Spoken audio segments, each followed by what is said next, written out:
Kita panjatkan kepada Allah atas segala limpahan rahmat serta nikmat yang diberikan kepada kita, sehingga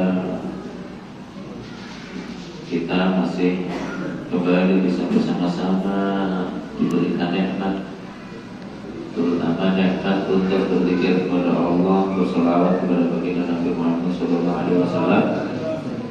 Yang solawat ini mudah-mudahan bisa menjadi tanda, yang sholawat yang kita panjatkan kepada Nabi mudah-mudahan bisa menjadi perhatian kepada kita dari baginda Nabi Muhammad SAW.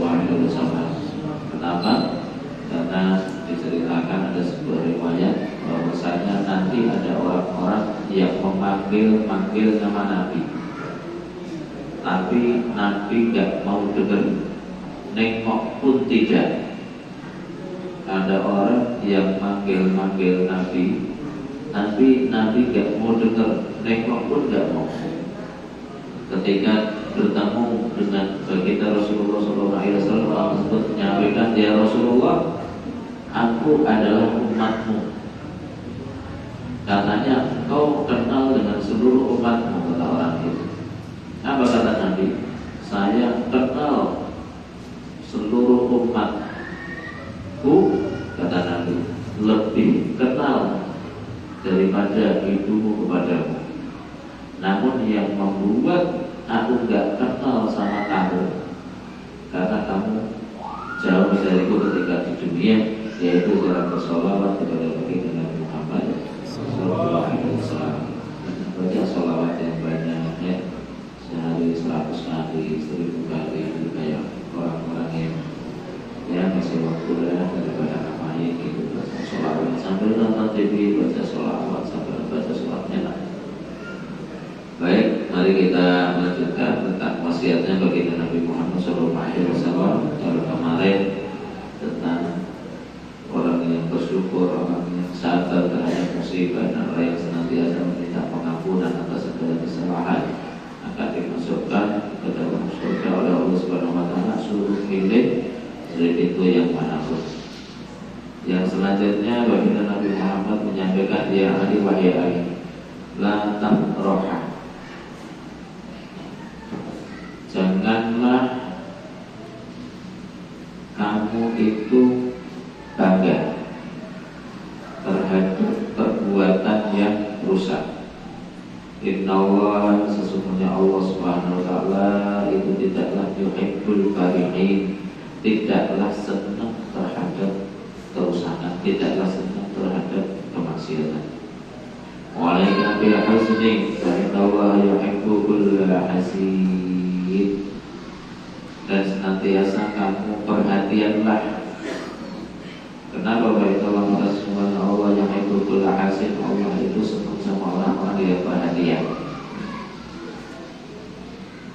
Baginda Nabi Muhammad SAW menyampaikan, kita nggak boleh berbangga dengan kemaksiatan yang kita kerjakan. Kenapa? Karena orang yang bangga dengan kemaksiatan yang dikerjakan itu perbuatan yang dibenci oleh Allah Subhanahu wa Ta'ala. Tapi nggak sadar ini sering kita lakukan. Gak sadar ini sering kita kerjakan, gak sadar ini sering kita lakukan, dan kita bangga terhadap kemaksiatan yang kita kerjakan. Contoh, misal kita punya masalah sama teman, kita cerita sama teman, atau kita yang bagus dah di tempat-tempat bagus lagi musyawarah, kita merasa bisa menang dalam musyawarah tersebut. Nah, kita ngomong begini nih ke teman kita nih yang lain, semua saya habisin dan tadinya. Itu termasuk bangga terhadap kemaksiatan. Atau orang tua yang suka cerita tentang kemaksiatannya kepada anak-anaknya, jangan sampai awas. Misalnya bapaknya dulu senang minum, senang main, senang lain-lain, jangan pernah ceritakan keburukan-keburukan kita terhadap anak-anak kita, apalagi orang lain. Tapi sekarang banyak yang gua minum habis 5 botol, gua habis 1 ember misalnya. Gua sampai mandi misalnya. Banyak Allah benci yang seperti itu. Atau kita tuh yang lain tuh banyak yang nggak sadar itu kita kerjakan, tapi kita bangga terhadap hal tersebut. Tuh semalam saya begadang sampai pagi, main game.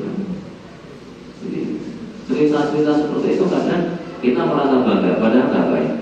Ini adalah hal yang dibenci oleh Allah Subhanahu wa Ta'ala. Hati-hati. Terus yang selanjutnya, Allah senang sama orang yang perhatian. Perhatian terhadap apa? Terhadap agama yang dibawa oleh baginda Nabi Muhammad Shallallahu Alaihi Wasallam. Kalau di dalam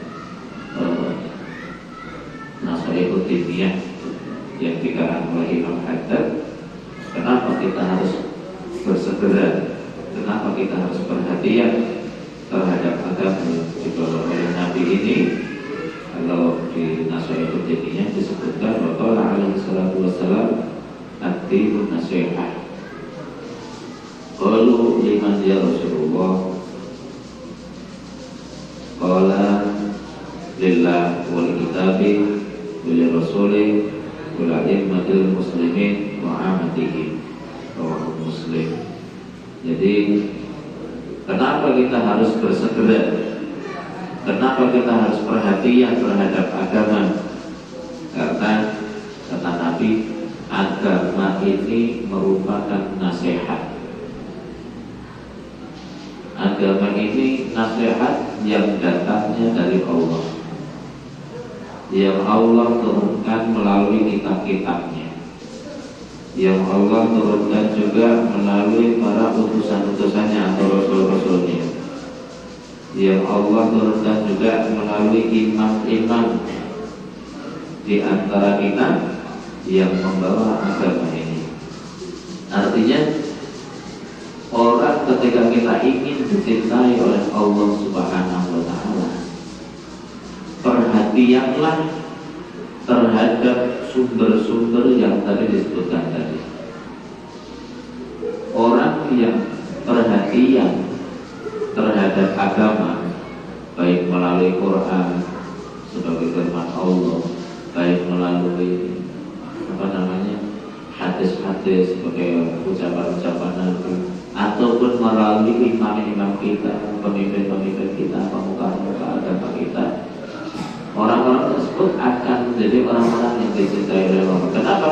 Karena dari mereka lah, dari orang-orang yang perhatian itu, yang bersegera untuk perhatian terhadap nasihat-nasihat tersebut, itu adalah orang yang nanti akan terselamatkan dunia hingga di akhirat.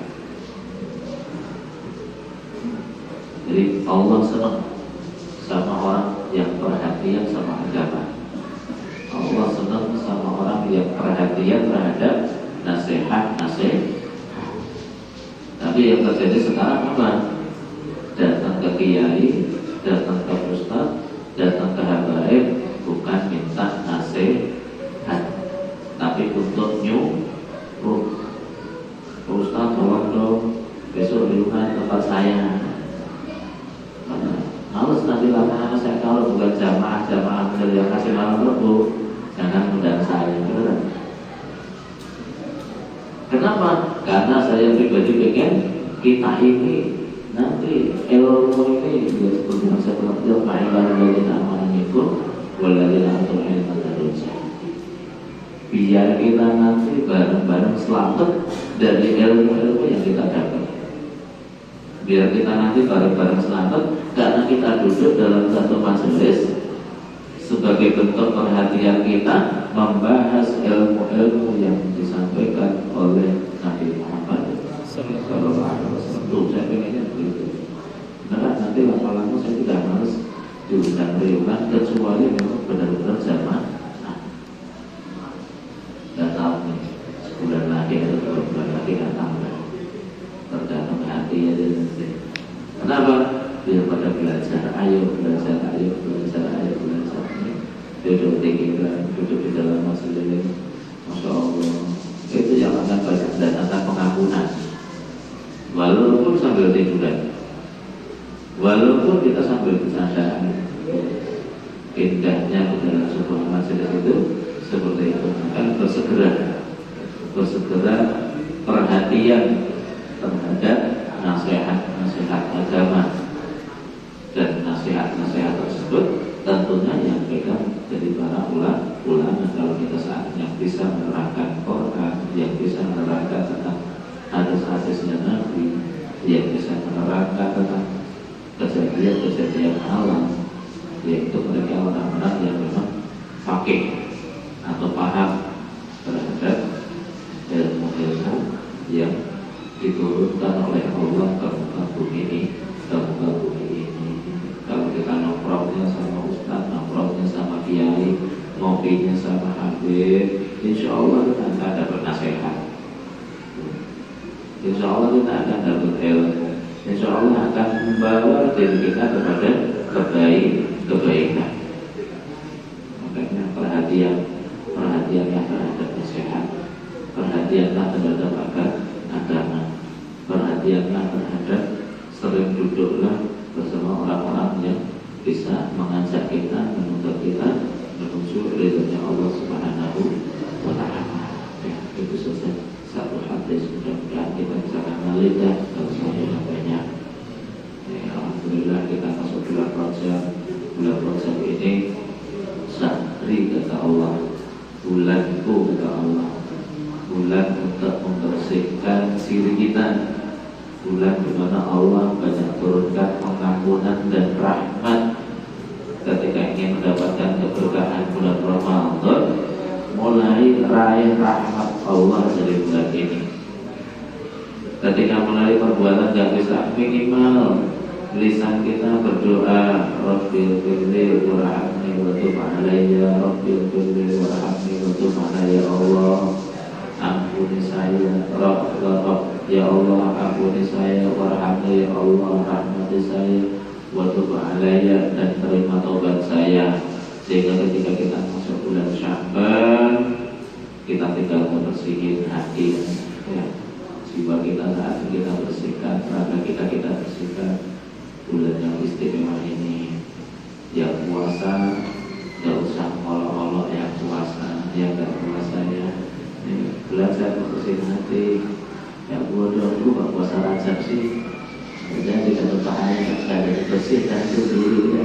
Udah puasa, ya gak puasa, ya memang gak wajib, ya biasa saja.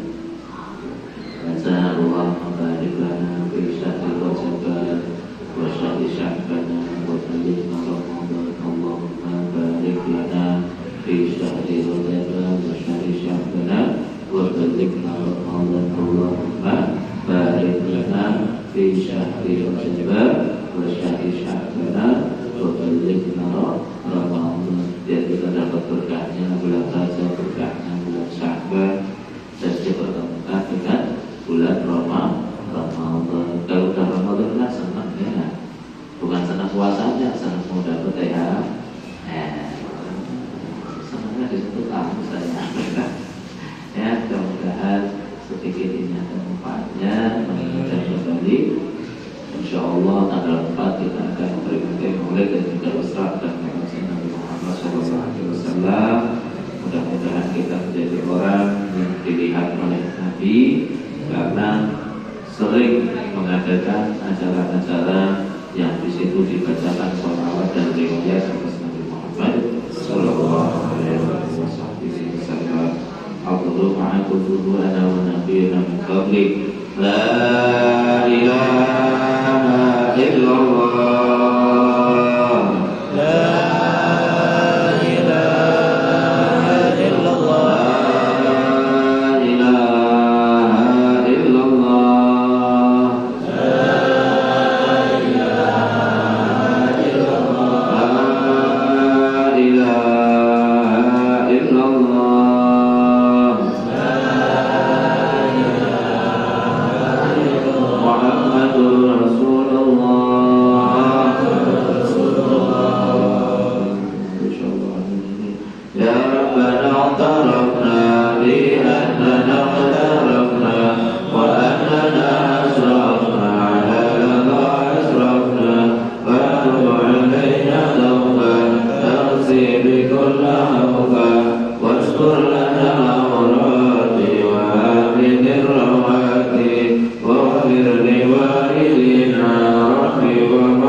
عليه عد الحق وآله وصحبه عدد تخصيص به والحمد لله